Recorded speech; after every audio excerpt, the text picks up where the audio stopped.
बुड्ढे, पैसे निकाल। अभी देता हूँ मैम साहब। मैं जान सकता हूँ किस बात के पैसे मांग रहे हैं आप लोग? तू कौन है? कहीं का प्रधानमंत्री है जो हमारे बीच में बोल रहा है? ऐसा है, दूर रहे इस मैटर से, वरना तेरी दुकान को हटवाने में भी ना टाइम नहीं लगेगा हमें। इस जगह जहाँ पर ये दुकान लगा रहे हैं, क्या आपके बाप की जगह है जो आप यहाँ पर दुकान लगाने के पैसे मांग रहे हैं? अरे शेखर बेटा, तू बहस मत कर। तुझे नहीं मालूम ये कौन लोग हैं? अच्छा अंकल जी, कौन है ये लोग? आखिर हमको भी तो पता हो कि है कौन ये लोग, किस हक से यहाँ पर ये पैसे मांग रहे हैं। क्या मतलब बनता है इनका यहाँ पर पैसे मांगने का? बस तो इतना समझ ले, ये दुकान हमारी वजह से यहाँ पर लग रही है। हम एमसीडी से आए हैं तो हमें तो पैसे देने ही पड़ेंगे, और अगर पैसे नहीं मिले तो इसकी दुकान पे ना बुलडोजर चलवा दूंगी, और उसके बाद पता भी नहीं लगेगा कि यहाँ पर कोई दुकान भी थी। अंकल, आप एमसीडी वालों को पैसे देते हो ना? हाँ हाँ देता हूँ। अरे फिर तो कोई मतलब ही नहीं बनता इन लोगों को पैसे देने का। आप लोग यहाँ से जाइए, एक फूटी कौड़ी नहीं मिलने वाली है आप लोगों को। निकलिए। अबे तू है कौन और तू बीच में क्यों बोल रहा है? कहीं का प्रधानमंत्री है? अपने काम पे ध्यान देना। मेरी भी बगल में एक रेडी है छोले भटूरे की। अभी यहाँ पर चाय पीने का मन कर रहा था तो आ गया। मेरे आने से पहले आप टपक गए और पैसे मांग रहे हैं फ्री के। हैरात में आता है क्या पैसा जो आपको दे देंगे? अरे निकलिए ना यहाँ से, कुछ नहीं मिलने वाला आपको। अबे तेरी खुद की दुकान है, फिर भी यहाँ बैठ के हमसे बहस कर रहा है। अपने काम पे ध्यान दे, अपनी दुकान पे ध्यान दे, वरना जो हाल इसका हो रहा है ना वही तेरा होगा। तेरी दुकान भी नहीं बचेगी। इसको तो एक बार को छोड़ भी देंगे हम, लेकिन अगर तूने पंगे लेने की कोशिश करी तो तेरी दुकान गायब करा देंगे हम। मैं नहीं डरता हूँ आप लोगों से। 1 रुपया नहीं दूंगा आपको, क्योंकि मुझे पता है कि आप लोग फ्रॉड हैं। गरीब आदमी को लूटना आता है आपको, और कुछ नहीं। अरे एक इंसान पाई पाई जोड़कर अपना परिवार चला रहा है, और आप जैसे नीच और बेशर्म लोग उसे अपना परिवार भी नहीं चलाने दे रहे हैं। उम्र देखिए इनकी। अरे चोरी कर रहे हैं, चकारी कर रहे हैं, कहीं पर डाका डाल रहे हैं। ये अपनी दुकान ही तो चला रहे हैं, उसमें भी दिक्कत हो रही है आपको। है मैडम, आप इसकी बातों में मत आइए, मैं आपको पैसे देता हूँ। अबे ओ बुड्ढे सुन, अगली बार ना इस जैसे लोगों को अपनी दुकान पे बिठाने की जरूरत नहीं है जब हम आए। और अगर ये हमें दिख गया तो उसके बाद तेरी ठेले को हटवाएंगे तो अलग, और तुझे मारेंगे भी। तो पिटने से बचना चाहता हो ना तो इन जैसे लोगों को दूर रखियो हमसे। और अब फटाफट ना पैसे निकाल चल। दे रहा हूँ मैडम, दे रहा हूँ। आप चुप हो जाइए। और तू अपनी ना औकात में रह, हमसे ज्यादा जुबान चलाएगा ना तो तेरे साथ भी अच्छा नहीं होगा। चलो यहाँ से। हाँ हाँ जाओ। अच्छा हुआ जगह मेरी नहीं है, दुकान नहीं लगाता हूँ मैं यहाँ पर, वरना आप जैसे लोगों को तो अच्छे से बताता। पता नहीं समझते क्या अपने आप को। बस अंकल जी एक बात बोलूं, गलती इन लोगों की नहीं है, गलती तो आपकी है जो आप इन्हें मुंह उठा के बेवजह पैसा दे देते हैं। अगर आप ऐसे ही दबते रहे ना तो ये लोग दबाते रहेंगे, क्योंकि इन लोगों का तो काम यही है कि गरीब आदमी जो दबता है, जिसे नॉलेज नहीं है, उसे दबाना है। इन्होंने वही कर रहे हैं। और कर क्या रहे हैं बताएं मुझे आप। शेखर बेटा, हम गरीब लोग हैं, यहाँ काम करने आते हैं। ये लोग पैसे मांगते हैं तो हम इन्हें दे देते हैं। अब पैसे ना दें तो ये हमें काम करने नहीं देंगे। हमें भी तो अपना घर चलाना होता है। कौन इन लोगों से पंगा लेगा? सही बात है, आप कर भी क्या सकते हैं। गरीब आदमी है, पढ़े लिखे हैं नहीं आप। अगर पढ़े लिखे नहीं है तो नॉलेज भी तो नहीं है ना ज़्यादा। अगर नॉलेज होती, अपने अधिकारों के बारे में पता होता, तो मजाल है इन जैसे लोगों की कि आपसे चू भी कर जाए। वही तो है, लेक ऑफ नॉलेज का सारा सीन चल रहा है, तभी आप लोगों को भुगतना पड़ रहा है। मैं तो कहता हूँ आप भी इनसे पंगा मत लीजिए। अरे आपको भी तो अपनी दुकान चलानी है। अगर हम इन्हें पैसा नहीं देंगे तो ये तो हमारी दुकान उठाकर फेंक देंगे। अरे इनसे पंगा लेना तो बहुत ख़राब है। इनसे पंगा लेना अपनी दुकान बंद करवाने के बराबर है। आप मेरी चिंता मत कीजिए, इन जैसे लोगों से निपटना मुझे अच्छे से आता है। अरे इन्हें तो मैं सबक सिखाऊंगा, इन्हें इनकी असली औकात दिखाऊंगा। देखिए आप। आपको पता नहीं है, एक आदमी था, अपनी जवानी के जोश में बहुत उछलता था, लेकिन उसे क्या हर्जाना भुगतना पड़ा ये तो हमें ही मालूम है। क्या हुआ उसके साथ? अरे वेज बिरयानी की दुकान लगाता था, अच्छा भला अपना परिवार चलाता था, और इन लोगों को पैसे नहीं दिए तो इन लोगों ने उसकी टांग तोड़ दी, विकलांग बना दिया बेचारे को। किसी काम का नहीं रहा। आज उसका ही परिवार मेहनत मजदूरी करने जाता है, उससे तो काम होता नहीं। अंकल जी ये क्या बात कर रहे हैं आप? इन लोगों ने एक इंसान को मार मार के अपाहिज बना दिया। आप मिलवा सकते हैं मुझे उस इंसान से? मैं मिलना चाहता हूँ उससे। हाँ हाँ, क्यों नहीं मिलवाऊंगा मैं तुम्हें? मैं नहीं चाहता कि आप उससे ना मिलो। अगर आप उसे देखोगे ना तो आप भी इन लोगों से पंगा लेना छोड़ दोगे।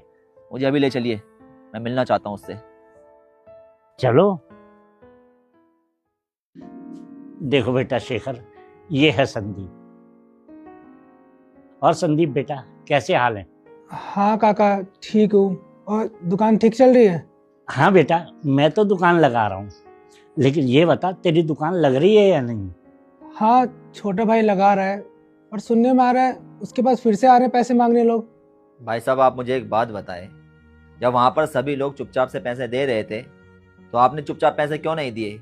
क्यों उनसे आपने पंगे लिए? ऐसा क्यों दे हम उन लोगों को? क्योंकि वो दुकान हमें साप्ताहिक बाजार में मिली है, और वो लोग तो पैसा बनाने के चक्कर में गुंडागर्दी कर रहे हैं। अब उनकी गुंडागर्दी हम लोग सहेंगे थोड़ी? हमारे भी कुछ अधिकार हैं, अब अपने अधिकारों के लिए लड़ेंगे तो सही। बात तो बिल्कुल सही है आपकी। जब वो दुकान आपको अलॉट हो रखी है तो उनका कोई अधिकार नहीं बनता है कि वो आपसे वहाँ पर दुकान लगाने के पैसे ले। ये तो सरासर बेईमानी है। इन जैसे भ्रष्ट कर्मचारी कहीं ना कहीं आप जैसे लोगों को परेशान करते हैं। लेकिन आप मुझे एक बात बताएं, आपकी जो ये हालत हो रखी है, ये हालत कैसे हुई?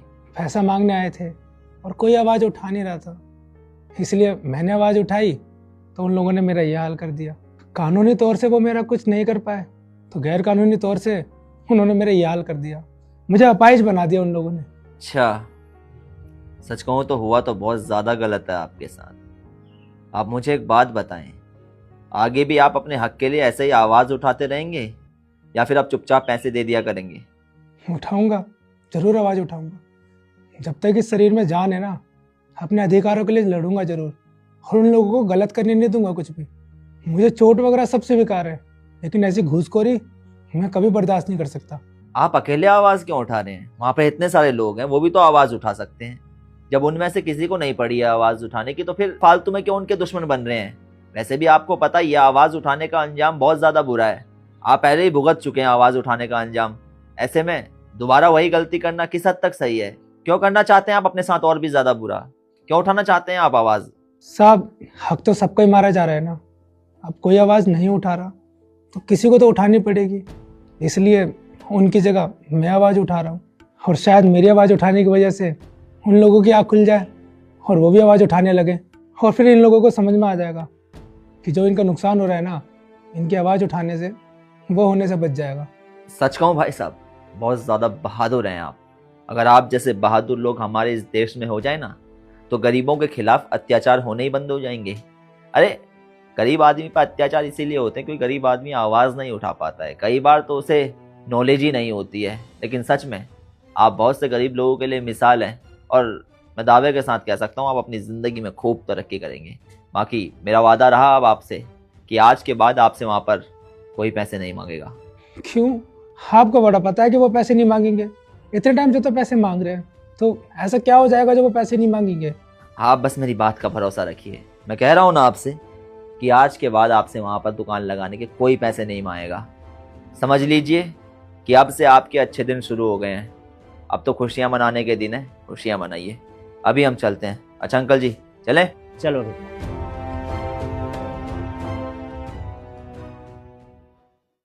सर, बुलाया आपने हमको? अरे वाह, आ गए आप। मैं आप दोनों का इंतज़ार कर रहा था। मैंने ही आपको बुलाया है। दरअसल मुझे आप लोगों के काम के रिगार्डिंग बात करनी थी। हाँ सर, हमें पता ही था कि आप हमें एक दिन जरूर बुलाएंगे, क्योंकि हम दोनों काम ही इतना अच्छा कर रहे हैं।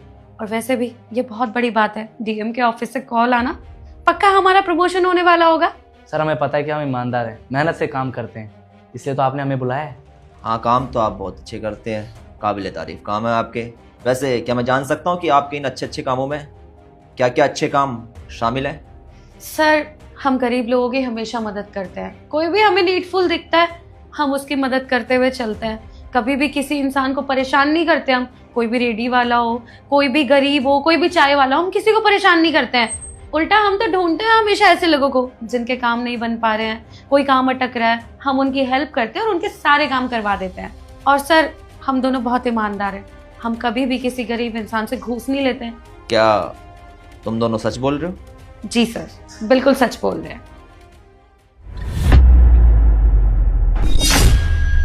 तू तू तू यहाँ क्या कर रहा है? कोई मजाक चल रहा है यहाँ पे? ये तो डीएम सर का ऑफिस है ना, और तू तो मामूली सा जूस वाला है। सर की कुर्सी पे क्यों बैठा है? मैं ही हूँ इस जिले का नया डीएम, शेखर पंत। आप डीएम है? आपने तो बोला था कि आप रेडी वाले हैं। हाँ, मैंने तुम लोगों से बोला था कि मैं एक रेडी वाला हूँ, लेकिन उस दिन मैंने तुम लोगों से एक झूठ बोला था। दरअसल इस जिले का डीएम मैं अभी नया नया बना हूँ। इससे पहले मैं दूसरे ज़िले में था, और मैं जिस भी ज़िले में जाता हूँ वहाँ आने से पहले पता लगा लेता हूँ कि वहाँ पर क्या क्या गलत चीज़ें हो रही हैं। और यहाँ आने से पहले जब मैंने पता लगाया कि इस ज़िले की क्या कमियाँ हैं, इस ज़िले में क्या क्या गलत काम हो रहे हैं, क्या क्या इलीगल काम हो रहे हैं, तो आप दोनों का नाम भी सामने आया। और जब मुझे पता चला कि आप दोनों तो बहुत ही घटिया चीज़ कर रहे हैं, गरीब इंसान को सता रहे हैं। अरे गलती क्या है उन लोगों की? चोरी कर रहे हैं, वो कहीं डाका डाल रहे हैं। एक गरीब इंसान ईमानदारी से अपनी 2 वक्त की रोटी कमाना चाहता है, और आप उसे 2 वक्त की रोटी भी नहीं कमाने देना चाहते।